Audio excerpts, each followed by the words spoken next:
Letter 19. The Satisfactions of Retirement. Greetings, Lucilius. I am thrilled now every time I get one of your letters, for they fill me with great hope. No longer are they making promises on your behalf. Now we have a solemn pledge. Do that, I beg you.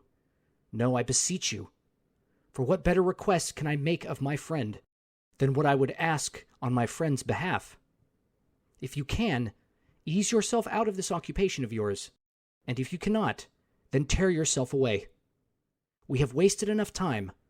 Old age is upon us. Time to start getting our luggage together, yes? Surely no one can object to that. We have lived at sea. Let us now die in harbor. It's not that I would have you seek notoriety with your retirement. You should neither boast about it nor conceal it. I would never push you to the point where you would curse humanity's madness and hide yourself away in some den. Try to make your retirement such as will be noticeable, but not conspicuous. Then let those who are in the early stages of planning consider whether they wish to spend life in obscurity, as they say. Unfortunately, you are not at liberty in this matter.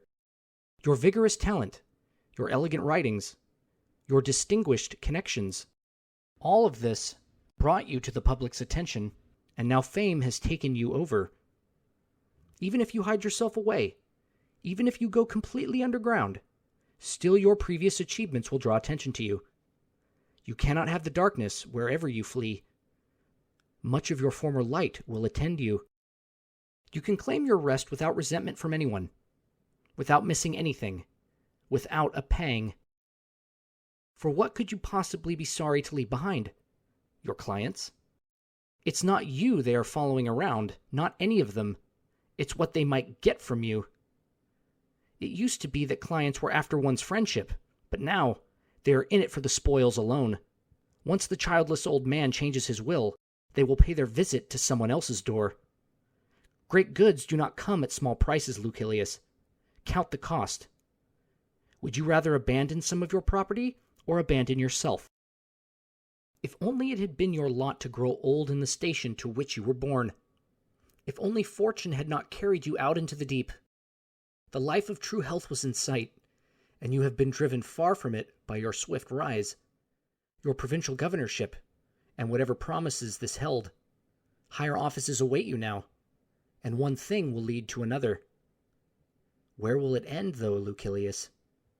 Why are you waiting until there is nothing more for you to want? This will never happen. We say there is a sequence of causes that constitutes the web of fate. You may be sure that there is a sequence of desires, too. The end of one is merely the beginning of another. The life you have now sunk into is one of misery and servitude without end, and it will never release you on its own. Your neck is chafed by the yoke, you must draw it out. It would be better, in fact, if your neck was cut through with one stroke, than to be oppressed forever. If you curtail your resources to those of a private citizen, there will be less of everything, but ample for your needs. Whereas now you have great piles of things and still are not satisfied. Which do you prefer? Fulfillment in the midst of scarcity, or dearth in the midst of abundance? Prosperity is greedy and exposed to the greed of others. As long as nothing is enough for you, Lucilius, you will not be enough for anyone else. At this point I would like to draw your attention to a saying of Mycanus, for he spoke truth even while on the rack. Lightens the peak itself on high, he said. If you ask which of his books contains this saying, it is written in the one entitled Prometheus. What he's trying to say is this. It is the high places that get struck by lightning. Tell me, would it be worth it to you to speak in such a garbled way for any amount of power? He was a talented man, and would have provided a fine example of Roman rhetoric, if prosperity had not weakened him, or rather castrated him. That is the end that is waiting for you, Lucilius, if you don't trim your sails. If you don't steer close to shore, as he wanted to also. But for him it was too late. I could have used the saying of Mycanus to square my account with you, but knowing you, you will raise an objection to that. And I won't be willing to credit my remittance unless it comes from some stern and upright figure, As things are going, I think I will draw on Epicurus. Look at your dinner companions, he said, rather than your dinner, for feeding without a friend is the life of a lion or a wolf. That is not an option for you unless you have retired, Lucilius. Otherwise, you will be eating dinner with guests picked out by your secretary from among your troop of social callers. It's a mistake to look for a friend in the reception hall and then test his worth at dinner. It's the worst part of a busy life.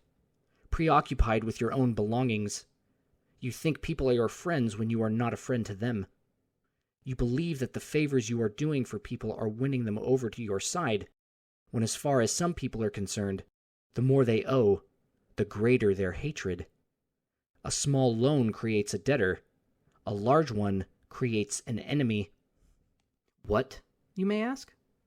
Don't favors lead to friendships? They do, if one is able to exercise some choice as to who will receive them, if they are investments and not merely largesse. So, since you are just beginning to make your own decisions, take the philosopher's advice. What matters is not the favor, but the person favored. Farewell.